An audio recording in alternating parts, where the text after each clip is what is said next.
Помню первый раз, когда увидел море. Точнее, почувствовал. Знаете, этот морской запах, который ни с чем не перепутать. Тогда я еще и не подозревал о его существовании, и, почувствовав его вперемешку со встречным ветром, искал его в своей базе запахов. Конечно, все это было зря, потому что море не похоже ни на что.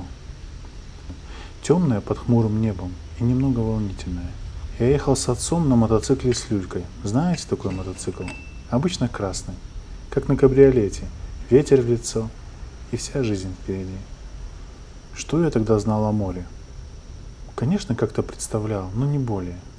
Все водоемы, в которых я погружал свои руки, как-то пугали, хоть и были ничтожно малы, но море никогда.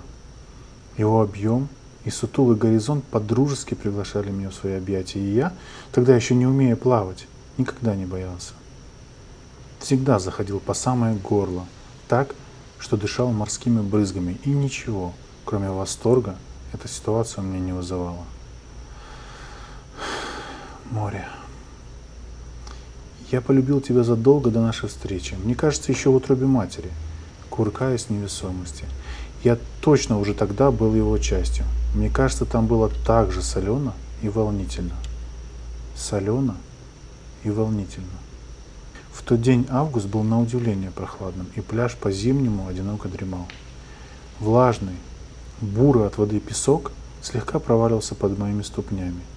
Сейчас я не люблю это ощущение сырого песка под стопами, но тогда, в детстве, все эти ощущения были в новинку и, конечно же, в радость. Я подбежал к самой кромке воды, на ходу скинул штаны и пальцами коснулся воды.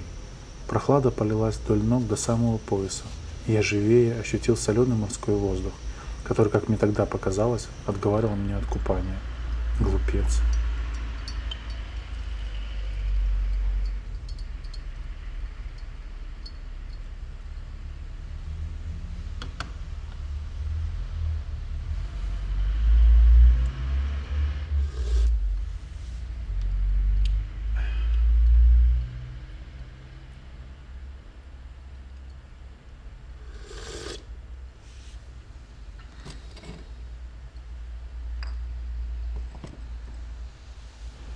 Глупый морской воздух, и понятия не имел, кто я и зачем я тут.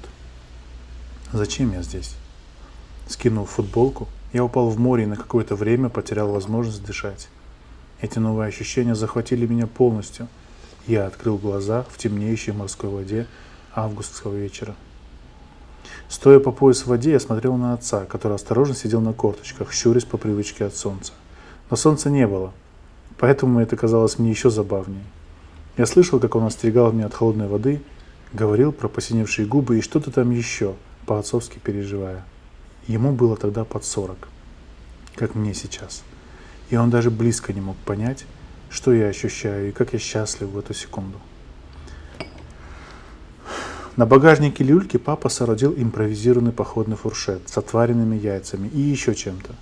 Не осталось в памяти, только вкус вареных яиц, крупная соль и хлеб. В короткие паузы я подбегал к столу и быстро отъедал его часть, балансируя между удовольствием вкусно поесть и радостью быть в море. Не помню точно, сколько времени мы были на пустынном пляже. Не помню, как ехали домой и что было на ужин. Не помню, что было потом, завтрак, обед и что вообще я делал все эти летние дни. Но море я помню всегда. Каждый свой визит, каждый свой приезд к морю я запоминаю, и он откладывается где-то глубоко в памяти. Как память о близких, знаете, которые всегда с вами, в каком бы вы состоянии ни были. Море – это дом.